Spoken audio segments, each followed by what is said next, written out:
All right. So we are in this important episode of the State of Affairs. I have three important people who are absolutely outstanding with their skill sets about this topic. Uh, Absolutely, it has been an honor and a pleasure to, in the first place, invite them, and then they have made it to this session. I am individually and on the behalf of the State of Affairs so much thankful to all of the three panelists that we have. And we have today with us Anushka Saraswat, who is a fellow at Vivekananda International Foundation and also is studying at OP Jindal. We have Pranav with us. He's also an outstanding and a kind of a techie in that sort, in that regard. We also have Sushmita with us. She is a PhD research scholar at Christ University. So all of them are well versed about this domain of social media that the topic for the today's session is. Before we start the session, there are certain things I would like to start with that. Social media, I mean, in the cyberspace in general, has been an important breakthrough in the telecommunications and the level of networking we have. But then every technology that per se has its good things and also its bad things to it. Since they post the nation state system, we have had this territorially sovereign states taking care of their own countries, their security, sovereignty, etc., etc. But then the digital space that we talk about, that we are going to talk about also, it is so fluid and so fragile that the whole digital infrastructure, it nobody owns it that way. Nobody has a control on that. Nobody has the control on the level of communications that we have. And is it a more uncertain world that we are part of? We all have social media networking accounts. We all love to talk to. We all love to connect on that front. But down the line, it has brought an immense challenge for a country as democratic and as diverse as ours. So at that level, we'll be talking also what are the possible challenges and what are the possible mechanisms that we can put in place so that we can have at least a regulatory mechanism at work in order for the safety and the privacy of our own citizens. And at the academic level, this debate is also important because most of the viewers who are part of our enterprise of this initiative, they, on their insistence, we have conducted this. So, and this digital space that we are going to talk about, especially the social media, we have recently seen that the same social media platforms that we use are being used by the non-state actors also. So with an impunity, with the kind of an impunity they have, they enjoy without being accountable to anything, without being accountable to any authority in that sense. So I'll love to go to Pranav first on this, on his remarks initially on this topic. Over to Pranav. Thanks, Miraj, for the introduction and for hosting this. And thank you, Anushka and Sushmita, for joining us today. Nice to be here. Just to start off, initial thoughts on what you said is very important. There are challenges in the digital space, but control is not the word we're looking for. And as you rightly put, it is some amount of regulation. And if we put it more correctly, governance is required. Control in any sense will have a very deleterious impact on rights of the users, which is why we would want a balanced regulation that can help us tackle the challenges in the space, challenges like that of national security, challenges in terms for child safety, safety of men and women on the platforms. And it is for these reasons only that we recently in February got the IT rules of 2021, which have been very contentious in for many issues, but have been very helpful. And I think only day after, only 2 days back, Facebook and WhatsApp had gotten their transparency reports, and a few days more back, Twitter had got their transparency reports. So this is a good first step moving forward, trying to balance these equations and trying to understand what the exact challenges are, and then moving forward. And herein we also have the, as we talked about, non-state actors using these platforms. So technology like encryption is dual use. It can be used for the good things and for the bad things. And it's true for almost all technologies. The very phone we use to connect to our friends and family can be used to harass someone, right? For the very technology for making bombs, nuclear energy can be used for making electricity as well. So technology by its nature is dual use, and we have to understand how much we want to regulate so that the rights of the individuals are not impacted. And as we move forward, I would like to have a discussion on how to regulate that, manage manage the demands of law enforcement without violating the privacy and free speech rights of the citizen, keeping the interest of the nation and that of the economy at heart. Over to Thank you, you, Maharaj. thank you, Pranav, for your initial remarks. I'll now go to Anushka for her remarks. Since we all are aware about the fact that the deep internet penetration now and the sort of smartphone technology that we have, especially if we look at from the global perspective, India has a fair share in the it shares a fair substantial amount of space with the other countries when it comes to digital arena. So is there a possibility, I mean, with your initial remarks, you will also touch upon with this thing, that is there a possibility that we can have that while regulating that whole discourse of the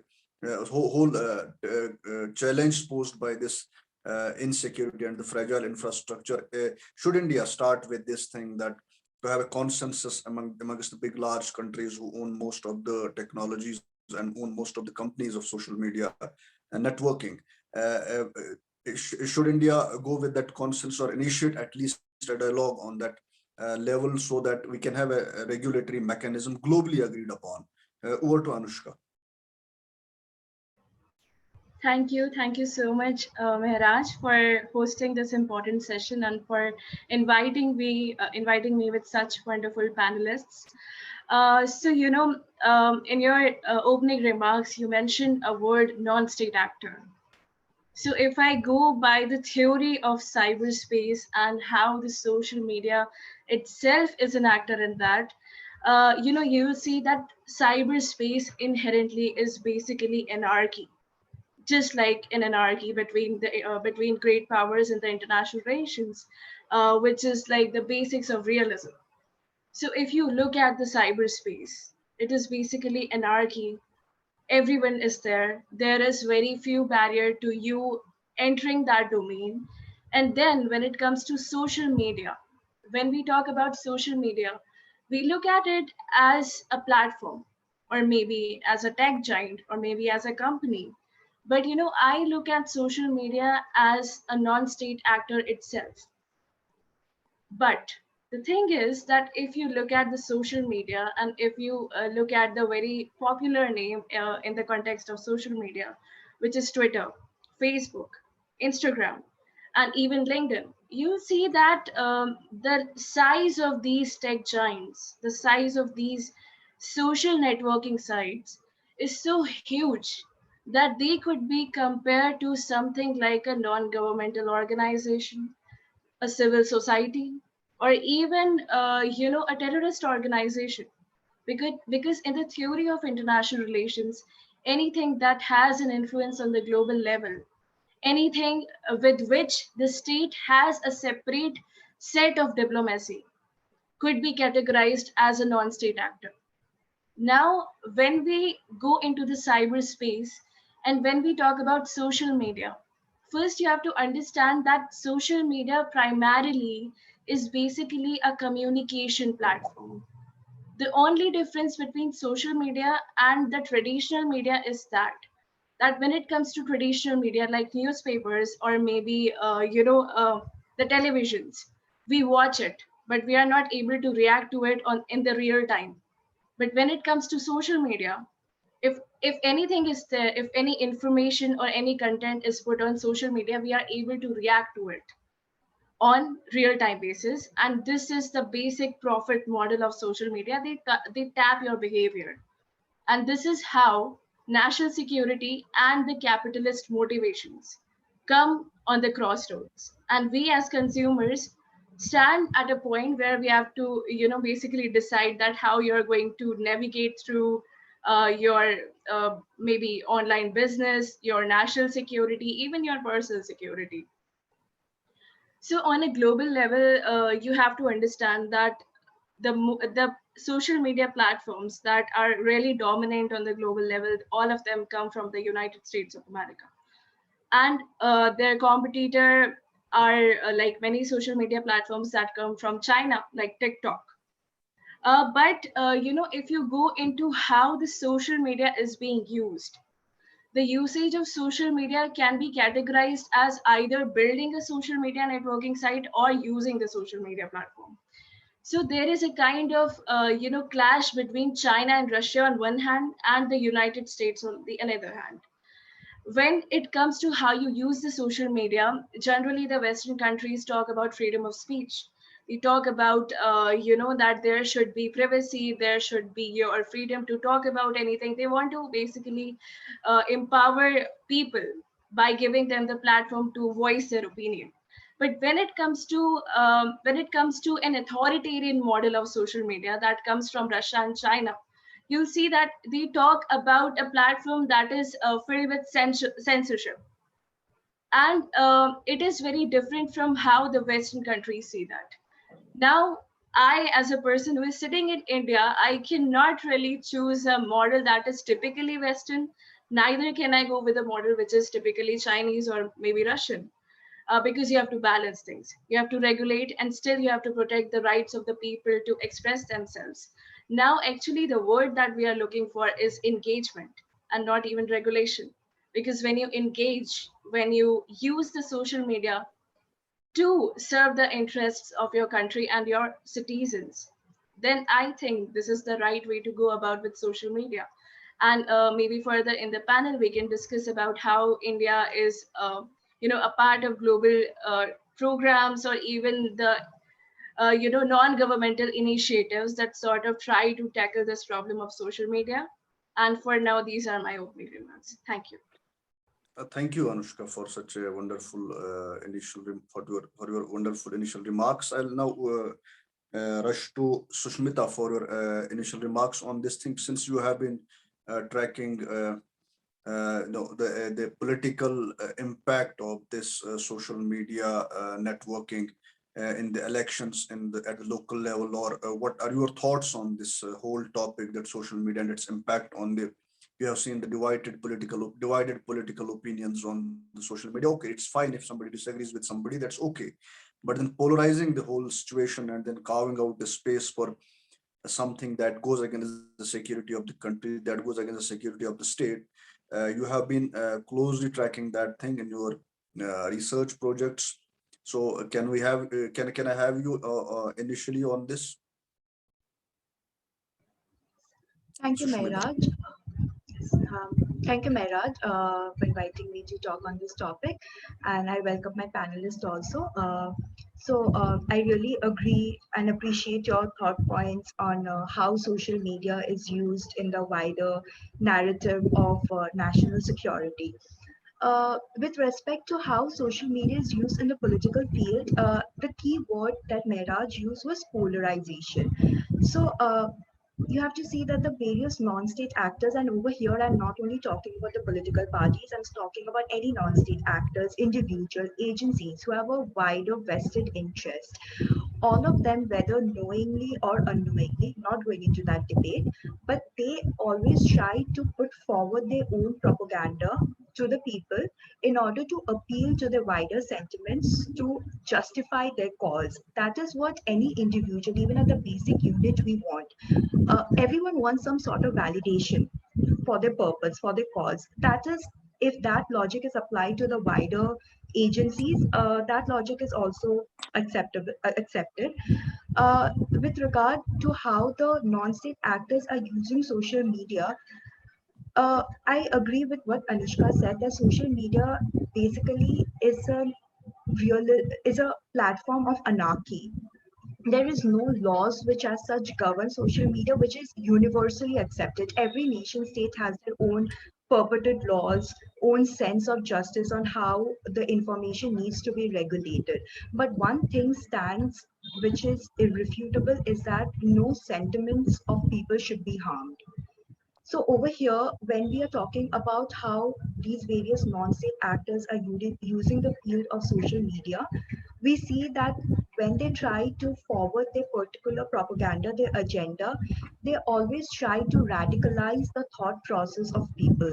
They try to put forward their views in such a manner, and they are almost never scrutinized in a way that they are raw in their sense. They always try to make people understand that okay, this is the part of a project which is justified and which is needed for the purpose of attaining national sovereignty or any other kind of freedom, equality as something.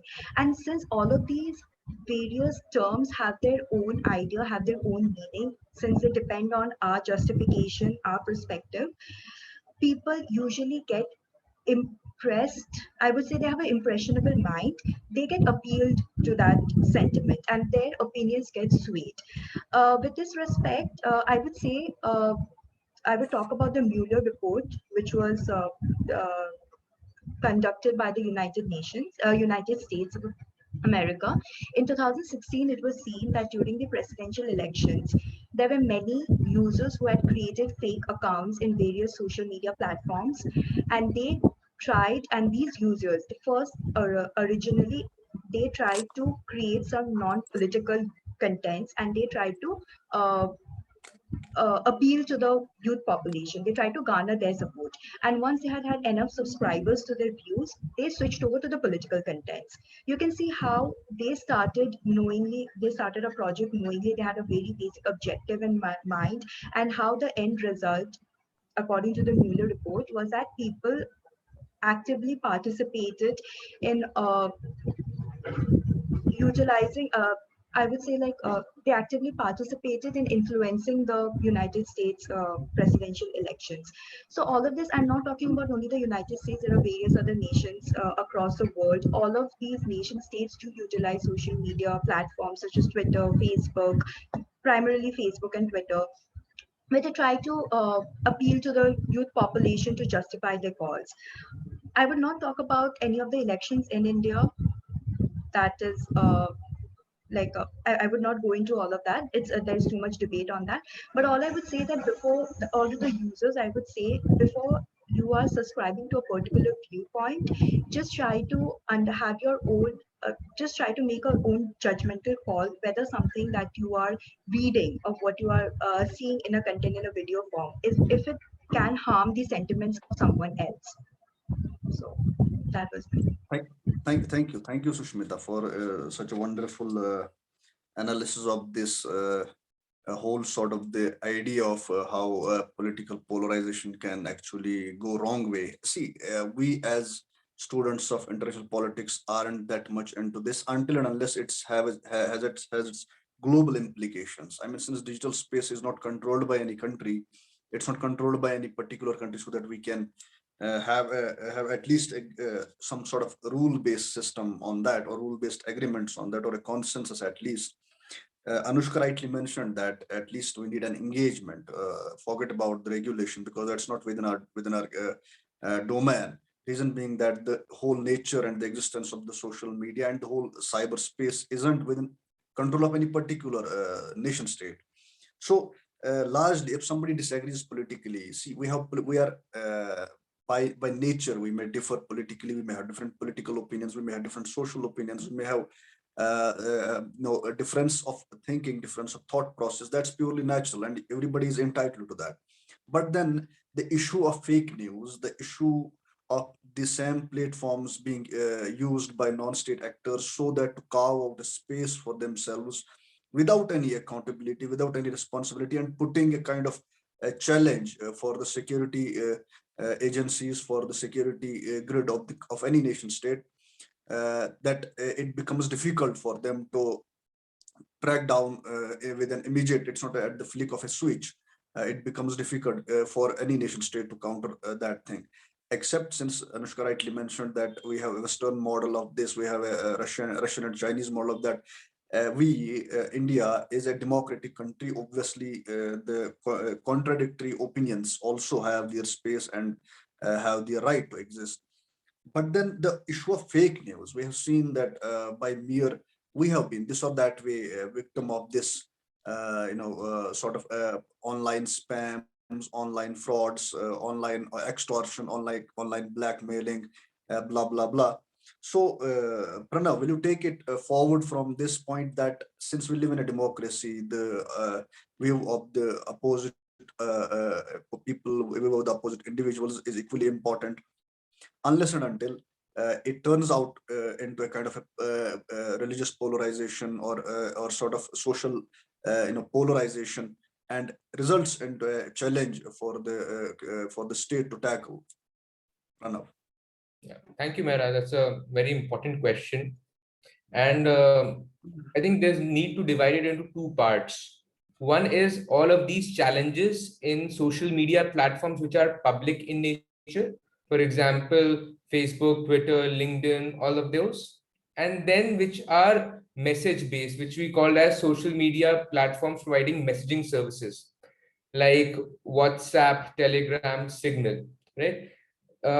If it is in public domain, for example, someone is posting it on a, say, Facebook or a LinkedIn, there the platform has the immediate responsibility to not just remove it on the request of the user or of the state. State includes both the government and the judiciary, but it also has the mandate to proactively monitor and filter out such content. And if they are not doing it, they should be held accountable, and they are being. And now, per the IT rules, they have to give a monthly compliance report. How much data they have removed proactively through use of automated tools. And since they are machine learning based, they keep on learning. Every time they remove stuff, the machine learns and does better the next time. So I think WhatsApp had removed around, coming to the second part, where it is about on end-to-end encrypted platforms. Here the deal is that nobody can read those messages. Now, why was that? Back in the days when, in the times of Snowden, the government was not being trusted, right? Because NSA was snooping on virtually everyone. So the cryptographers at that time, the cybersecurity professionals, they came up with an idea in which they would not trust anyone, not even the service provider, not the government. It is only peer-to-peer. It's end-to-end. The two ends of the message can only read the text. It goes so not the government, the platform, hackers, nobody can read it. Now, it's not just about dissent or different opinion. It's also about privacy. I just do not want anyone else to know that I'm going to see a doctor, or I'm going to this hotel, or I'm going to have a drink with my bud. It's simple as that. Now, now there are definitely challenges. Terrorists might be plotting their next attack, or a pedophile may be contacting a child. Now, in these circumstances, what should be the step? Should we do away with end-to-end encryption so that we can tackle terrorism? But if we do that, then we are opening this ecosystem to attacks, not just by the government, right? If we have a key to the chats, then that key is not just for the law enforcement agencies. A cyber attacker can also use it. A foreign state can use it for espionage. So we are making everyone vulnerable. The 99% of the population will be made vulnerable to catch 1% of cyber criminals, right? Now, the other side, end-to-end encryption is not proprietary. It is open source. You can go to GitHub, download the Signal protocol, make your own encrypted platform. So if you outlaw encryption, terrorists will develop their own encrypted platforms, and mujahideens, and there are multiple terrorist factions who have already done that. That is public knowledge. Once they got to know that the platform was compromised, they created their own platform. So what will happen eventually is that the criminals that we're trying to catch will make their own encrypted platforms, while the citizens who actually deserve the privacy and free speech, they will be surveilled. So again, trying to control the technology without fully appreciating the technology would lead to more challenges than we seek to resolve. But if we appreciate the technology, if we try to understand the technology, and as Anushka rightly pointed out, engage with the platforms, the tech community to better understand the ecosystem, we'll be able to reach to a solution. FBI did. For instance, they understood the technology, they appreciated it, and then they came up with something called as the Anom platform. It was an end-to-end encrypted platform for the project called Trojan Shield. They got an encrypted platform and just with some help flagged it in the black market. Everyone started using it, and with help from different nations, over 500 arrests, then more arrests in different countries. So what they did was they asked the criminals to trust an encrypted platform to which they had a backdoor. So this is how we can tackle it. Other issues, other ways of tackling actors who are using the shield of encryption is metadata. So it's, if we consider encryption technology, the message is virtually unreadable, but it does have a timestamp, right? We do know who the sender is, who the receiver is. We do know the IP addresses in certain situations.